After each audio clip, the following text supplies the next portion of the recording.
Legends of Atlantis, a technologically advanced civilization that existed in the Atlantic Ocean somewhere between the Straits of Gibraltar and the British Isles, only to be swallowed by the sea after a cataclysmic flood. We've heard this story before. In Plato's philosophical dialogues, the most well-known accounts of Atlantis, it's described as an island bigger than Libya and Asia Minor put together, home to a powerful empire that had its center of power around the Atlantic Ocean. This Atlantis boasted palaces, lush vegetation, incredible works of art, and an advanced military and technological capability far ahead of its time. But then, something happened. It is believed that this great city fell into the sea due to a catastrophic earthquake, disappearing beneath the waves with all its technology, art, and military might. These stories of a drowned, highly advanced city may seem like just another crazy conspiracy theory, but what if there's more to these myths? What if someone or something from thousands of years ago really did get wiped out by rising waters? And how might this have happened? To answer these questions, we need to take a journey through the fascinating history of Atlantis and the people who once called it home. What evidence do we have for Atlantis? Surprisingly, the question of whether Atlantis really existed is trickier than you might think to answer. The reason we do Yuan have any archaeological proof of the Atlantean civilization is the same reason we Korean prove the existence of Bigfoot. No bones or footprints have ever been found because they were never real. Or perhaps more concretely, because so much time has passed since their supposed existence. Anything physical related to them has either been eroded away or is buried deep under the seabed, making it impossible to find. But despite the lack of physical evidence, there are still reasons to believe that Atlantis was once real. The first reason we can use to try and prove the existence of Atlantis is simply the fact that there are legends of it across many different cultures. Ancient Greek historian Pausanias, for example, spoke of a vast island in the Atlantic Ocean inhabited by an immense race of giants. He wrote that, when he was young, he had heard stories from sailors about the island,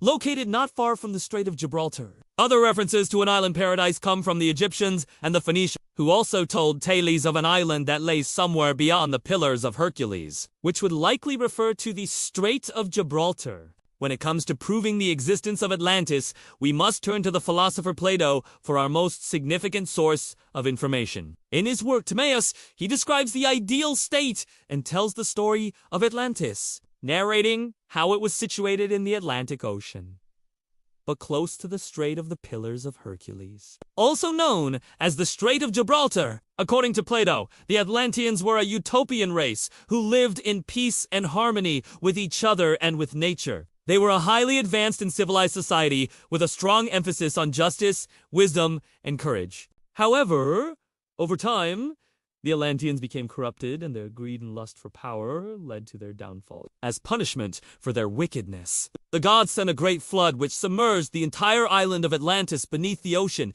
killing everyone on it. However, it is important to note that many scholars believe that Plato created the story of Atlantis as a philosophical allegory, rather than a historical account. Allegory means a story, poem, or picture that can be interpreted to reveal a hidden meaning, typically a moral or political one. In this case, Plato may have used the story of Atlantis to illustrate his philosophical ideas about justice, corruption, and the ideal state. For Plato, the story of Atlantis serves as a warning of what happens when a society becomes too focused on power and wealth. It has a cautionary tale that reminds us of the importance of living virtuously and in harmony with others. So where does this leave us in terms of trying to prove the existence of Atlantis? Plato's description of Atlantis may be a fictional story with a deeper meaning. But that doesn't necessarily mean that there isn't some truth to the legend. There may have been an advanced civilization that lived on an island in the Atlantic Ocean, but it may have been destroyed by a natural disaster such as a volcanic eruption or a tsunami. Or maybe the whole thing was just a figment of Plato's imagination. The truth is, we may never know for sure.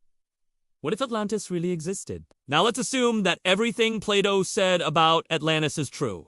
How did this supposedly advanced society suddenly fall into the sea? Well, according to Plato, the island was swallowed by the earth in a single day and night. However, Modern science suggests that such a catastrophic event is unlikely to have occurred. Instead, it is more probable that the Atlanteans experienced a slow decline over a period of centuries or even millennia. Regardless, this does raise some interesting questions regarding the possibility of a massive societal collapse caused by rising water levels. If we were to experience a similar phenomenon today, what would it look like? Rising sea levels would be a major problem for coastal communities, causing increased flooding and erosion. Many cities would be inundated, forcing people to migrate inland. This would lead to a mass displacement of people and a breakdown in infrastructure, potentially causing chaos and conflict. Additionally, the rising sea levels would destroy many important historical sites and artifacts, potentially wiping out entire civilizations from human memory.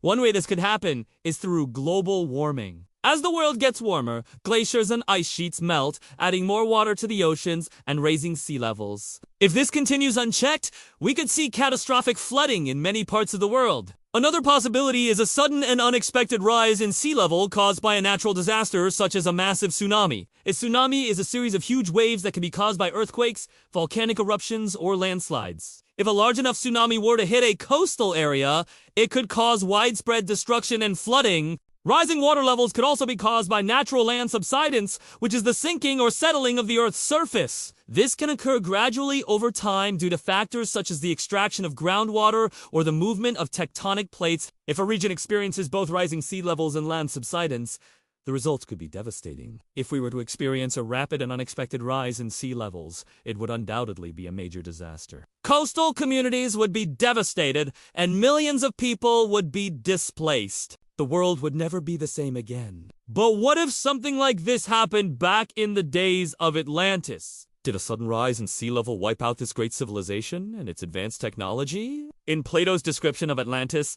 he mentions that the island was swallowed by the earth in a single day and night. He also describes the Atlanteans as being a highly advanced and civilized society with a strong emphasis on justice, wisdom, and courage. If we combine these two pieces of information, it paints a grim picture of what happened to the Atlanteans. According to Plato, the Atlanteans were a peaceful and harmonious society until they became corrupted by greed and lust for power. As a result, the gods punished them by sending a great flood which submerged the entire island of Atlantis beneath the ocean, killing everyone on it. This story has often been interpreted as an allegory or a metaphor for the dangers of unchecked power and the importance of living virtuously. However, there is another way to look at it. Let's imagine for a moment that Plato's description of Atlantis is literally true. What would it have looked like if the entire island had sunk into the ocean in a single day and night? The Atlanteans were clearly a highly advanced society with a strong emphasis on knowledge and understanding of the world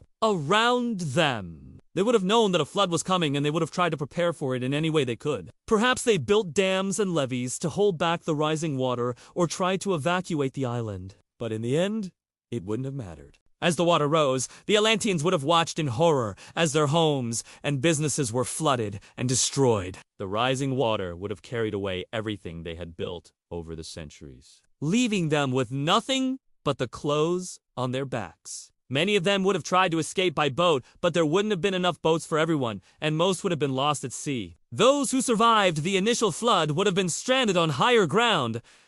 As the water continued to rise, eventually, the entire island would have been underwater, and the Atlanteans would have perished, their bodies floating among the ruins of their once great civilization. All of their technology, their works of art, and their military might would have been lost to the depths of the ocean, never to be seen again. This is a dark and grim scenario, but it's a possible explanation for the destruction of Atlantis. If the Atlanteans were truly as advanced as Plato described, they would have understood the threat posed by the rising water and tried everything they could to survive. In the end, however, they would have been no match for the power of nature, and their entire society would have been wiped out in a single day and night. The legend of Atlantis has captivated people for centuries. Whether it's based on a real historical event or just a figment of Plato's imagination, the story serves as a reminder of the power of nature and the importance of living virtuously. If you enjoyed this video and want to learn more about ancient civilizations, stay tuned for more updates. Thank you for watching.